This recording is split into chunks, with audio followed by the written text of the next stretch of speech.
Calling all FYIERS. I need your undivided attention for this matter of utmost importance. While this week's show may manipulate your mind and leave you in a trance, you can bet your bottom dollar we are going to learn lots of useful English, laugh out loud, and be spellbound through and through. That is, as long as you obey and consume. Join me as we take a peek at the powerful weapon known as propaganda on this week's episode of FYI. Welcome to For Your Info. En inglés. You got it.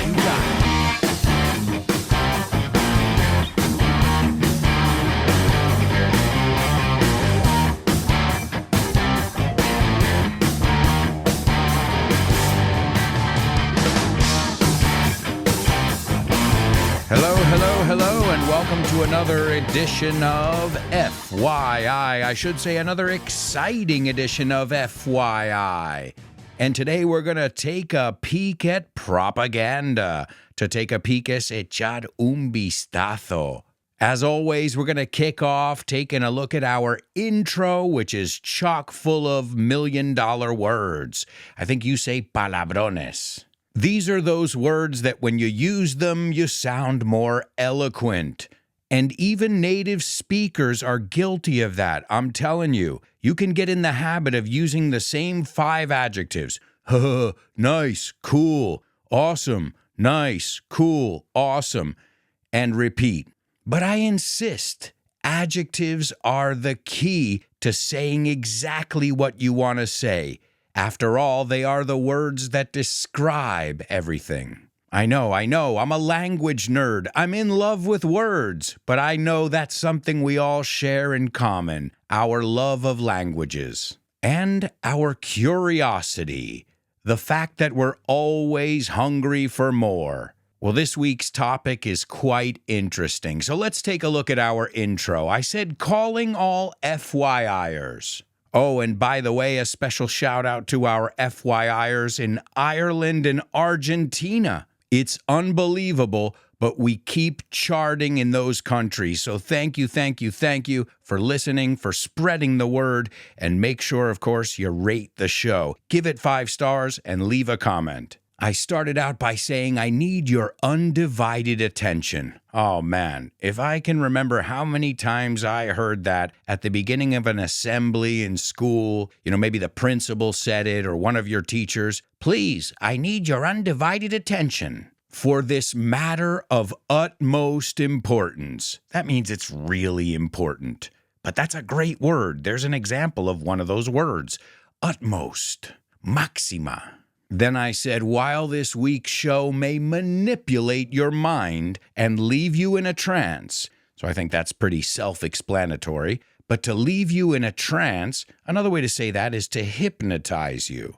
I know the word sounds familiar, I just want to make sure you know how to pronounce it. To hypnotize.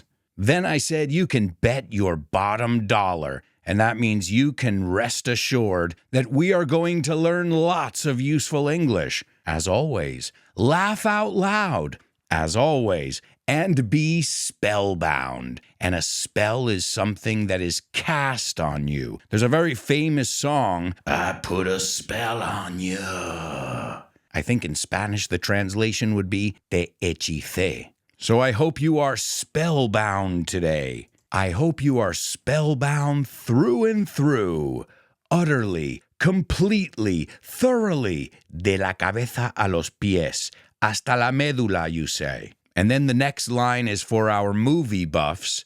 I said, that is, as long as you obey and consume. I like that structure, as long as, siempre que. It's a really good structure to know. I'll go as long as I have money. And to obey means to follow orders, to not step out of line. And to consume.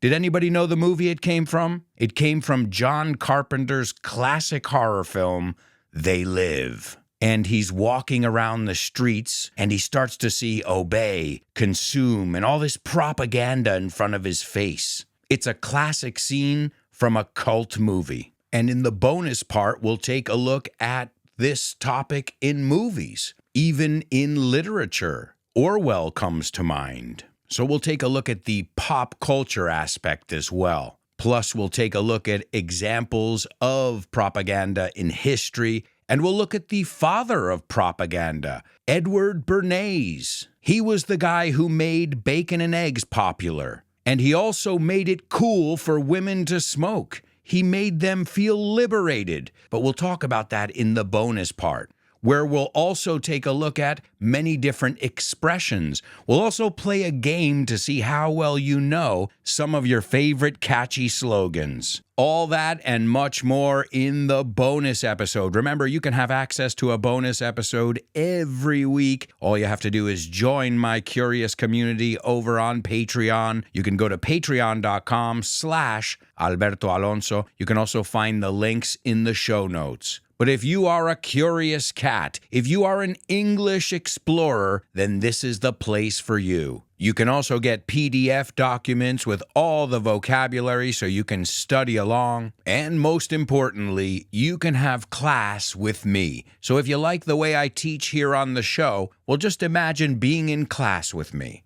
Yeah, we sing, we laugh, but most importantly, we learn. So if you want to join my curious community, go over to patreon.com/Alberto Alonso. And I'd like to send a shout out to each and every one of you. Keep up the great work. As your teacher, I can only say one thing. I couldn't be prouder. So a shout out to all of you, especially my super duper students, Marta, Javier, Paco, Roberto, and Mila. And my interstellar students, Carmen, Lina, Isa, Paco, David, Jose Maria, Patricio, and Edgar. Every week we look forward to our classes together. Not just the students, but me as the teacher. I really enjoy our time together. So what are you waiting for? Join our curious community over on patreon.com/Alberto Alonso. So let's take a peek at propaganda, the power of persuasion. Because in essence, what you're doing is you're persuading people to see things your way.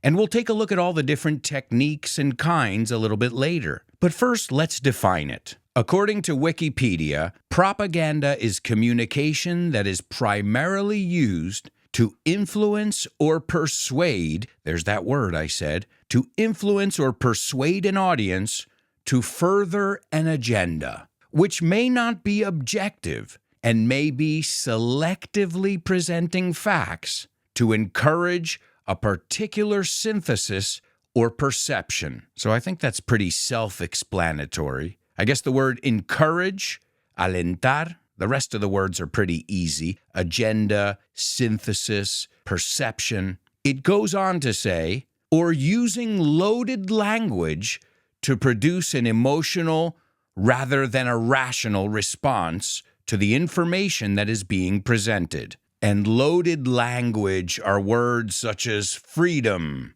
democracy, dream, success. These words that can often be ideas that make us feel a certain way about something. Because let's be honest, we all know the power of words. As a language learner, you know that. So they use words that evoke a certain response from people. And obviously the response they're looking for. They, the people who are propagating the propaganda. And can you believe it? I'm 46 years old, and I never stopped to think that the word propaganda had to do with propagar, to propagate, to spread. And we'll take a look at the etymology in just a moment. Let me just finish up here with the definition. Propaganda can be found in a wide variety of different contexts. In the 20th century, the English term propaganda was often associated with a manipulative approach. Sure, it's coercing people to think like you, or at least think the way you want them to think, and ignore the facts you want them to ignore. It goes on to say, historically, propaganda had been a neutral descriptive term of any material that promotes certain opinions or ideologies. I've heard that word pronounced ideology and ideology. I say ideology because it's about ideas. A wide range of materials and media are used for conveying propaganda messages. These changed as new technologies were invented, including paintings, cartoons.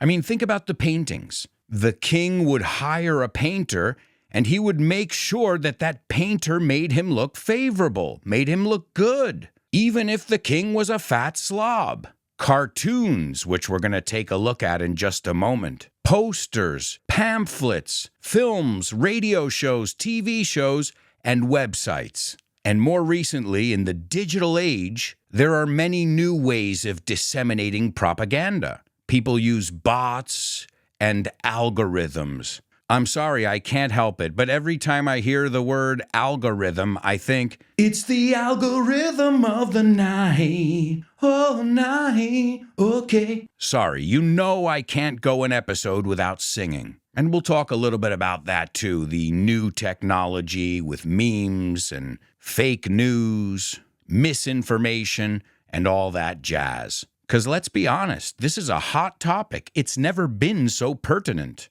Going back to the etymology, as we said, propaganda is a modern Latin word. I think as Spanish speakers, you know it comes from propagar, to be propagated, to spread, as we said. But originally, the word derived from a congregation of the Catholic Church, which was created in 1622. It was part of the Counter-Reformation, and they called it the Congregatio de Propaganda Fide, the Congregation for Propagating the Faith, aka propaganda. And their activity, or I should say their aim, was to propagate the Catholic faith, especially in non-Catholic countries. And just be careful with the pronunciation there. It's not Catholic, it's Catholic. And it's not catedral, it's cathedral. Let's say that sentence. It's a Catholic cathedral. It's a Catholic cathedral. So from around the 1790s, the term began to be used also for secular activities. And in the mid-19th century, it started to have an uglier meaning when they started to use it in the political sphere. And now, as we see, it's used all the time. In the political sphere, in advertising, in wartime, in peacetime. I mean, we are inundated with propaganda every day. But where did it all start? Well, let's go back.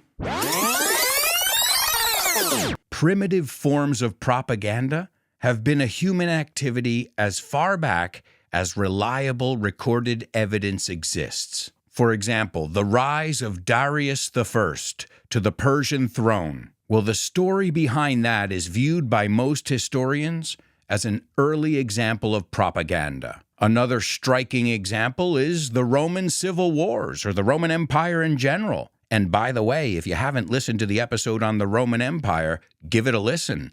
It's epic. But just think about one of the stories from the Roman Empire, Octavian and Mark Antony. You know Mark Antony. Valió la pena lo que era necesario para estar contigo, amor. Eres una bendición. Sorry, I couldn't help it. Well, these two characters blamed each other for many different things, such as cruelty, cowardice, debauchery, drunkenness. So I guess this was an early form of slander. To slander somebody is to say bad things about them, to dirty or tarnish their name. And now we can see common media propagating propaganda in news reports. I mean, just right there, just the fact that you can turn on the news and you can instantly know which way they lean. Politically, are they more left-wing? Are they more right-wing? Give me 2 minutes and I'll tell you. It seems like all journalism is biased. And remember, then they have to keep their advertisers happy as well. So you're not going to talk bad about a new medication that's giving people problems if the manufacturer of that medication sponsors your programs. So in this day and age, I think it's really difficult to find unbiased news. Nobody just gives you the facts. They give you the facts with their own spin on it. and there's a great word that has to do with propaganda.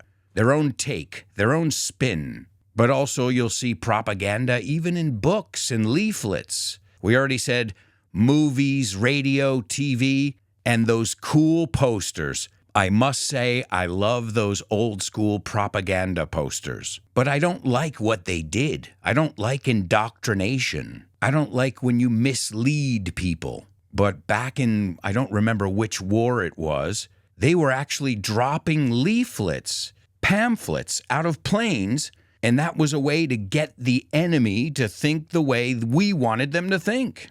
So imagine that. Instead of dropping bombs, you're dropping pieces of paper with words on them. Are you still not convinced of the power of words? The power of persuasion? Let's take a look at the different kinds of propaganda that exist. One of them is name-calling or stereotyping. So it's taking everybody and putting them into one group, saying instantly to somebody, you're a racist, or you're a sexist, or a homophobe, or a snowflake. Nobody wants to be pigeonholed. Nobody wants to be categorized. But you have to create this us and them mentality. It's all about dividing and conquering. See, it all goes back to the Roman Empire somehow. We already said this loaded language, or also it's called generalities or virtue words. And these are words, as I said, freedom, hope, dream. Politicians use them a lot. They say a lot, but they say nothing. It also reminds me of perfume commercials. Passion, fire, hope, dream, freedom. The new fragrance by Carolina Herrera. Then you've got testimonials, which we see every day. This is spokespeople. Just think of Michael Jordan back in the day with Gatorade, or Nike and Michael Jordan. This is somebody that you look up to, a well-known, credible figure who's using the product. And of course, if young people see their heroes, their role models using it, well, it must be good for them too. Then you've got ad nauseum. I see this one a lot on Instagram. Sometimes I just feel like I'm being bombarded by the same ad every single day. I don't know if that one really works. I mean, if their goal is to annoy you and make sure you never buy a product from them, well, then maybe it's working. But repetition, again. This way, it's always at the top of your mind. The next one is bandwagon. And this reminds me of the expression, to jump on the bandwagon. You say in Spanish, very similar, subirse al carro. And this basically creates a sense of isolation. So if you're not a part of our group, then you're not cool. You're on the fringe. And this plays with the idea of FOMO. Have you heard of FOMO? Well, what does FOMO stand for? It stands for fear of missing out.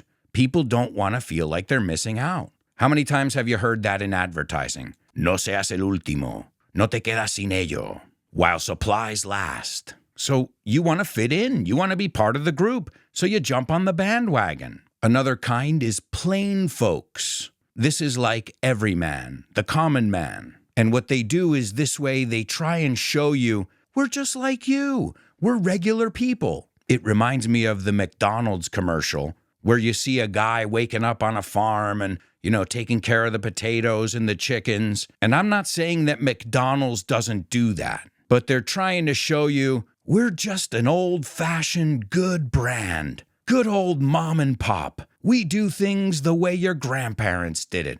We're just like you, everyday people. So they try and appeal to every man. One that's very, very big these days is fear-mongering. You want to control somebody? Make them scared. And if you scare somebody enough, you can get them to take the desired action you want them to take. When people are afraid, they don't act rationally. And there's even a whole genre of this. Fear porn. The idea behind it is that people almost like to be scared. It's almost like it turns them on. It's related to the idea of doom scrolling. To scroll is desplazar en el móvil, to move up and down. And doom scrolling is reading just negative stuff. The end of the world. The economy's gone down the tubes. Unemployment is at an all-time high. And you're just bombarding your brain with this negative information. The last one we're going to take a look at is transfer. And I didn't know very much about this one. but it's similar to virtue words and generalities. What you're getting the person to do here is irrationally tie their positive associations to a completely unrelated concept. So you connect two things that are not really connected. If you're a Real Madrid fan, then you support freedom. And is that really a true statement? It sounds nice. It sounds great, especially if you put a nice movie trailer voice on it. If you're a Real Madrid fan, then you support freedom. Dare to dream. See, it means nothing, and it relies heavily on symbolism as well. It makes illogical connections. You're transferring one idea in their mind to another one, and they're not really connected at all. And we're going to talk about that in the bonus episode when we look at the master of PR, which means public relations, Edward Bernays, and he used transfer in his famous Torches of Freedom campaign. This is where he made it socially acceptable for women to smoke. He even made them look empowered. But we'll talk about that in the bonus episode. But one thing I realized when I was putting this episode together is there is propaganda everywhere. It's not just something that happened in Nazi Germany or during wartime. I think we're being bombarded with more propaganda now than ever before. And it's all in the palm of our hands, in our smartphones.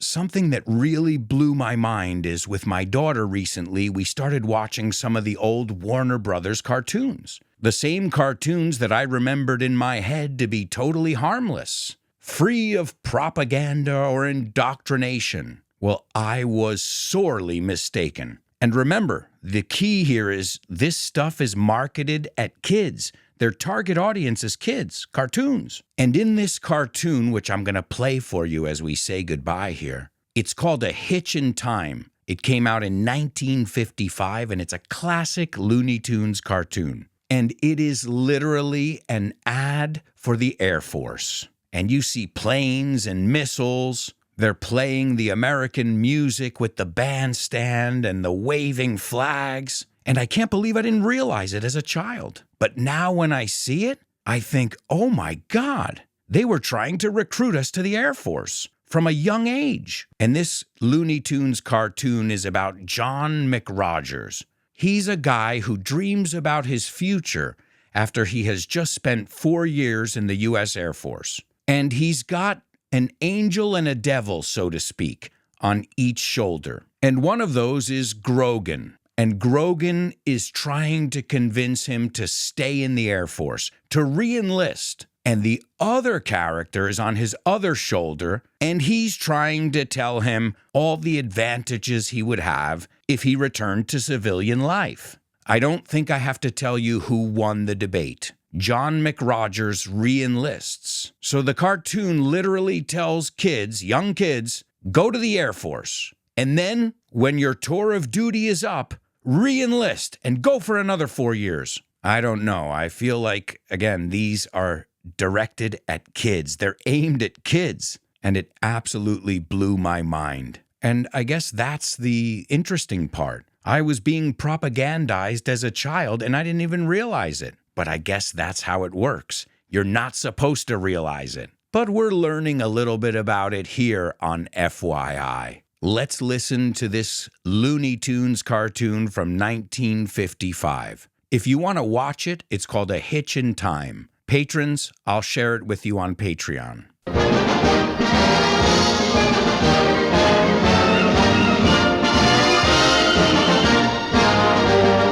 This is John McRoger, Airman First Class. That blissful smile on John's face is because John has reached the end of his first hitch, and John is getting out. He is now contemplating the advantages that all civilians take for granted, like a solid gold Jagalac, a penthouse overlooking the river, a good job, and a beautiful wife.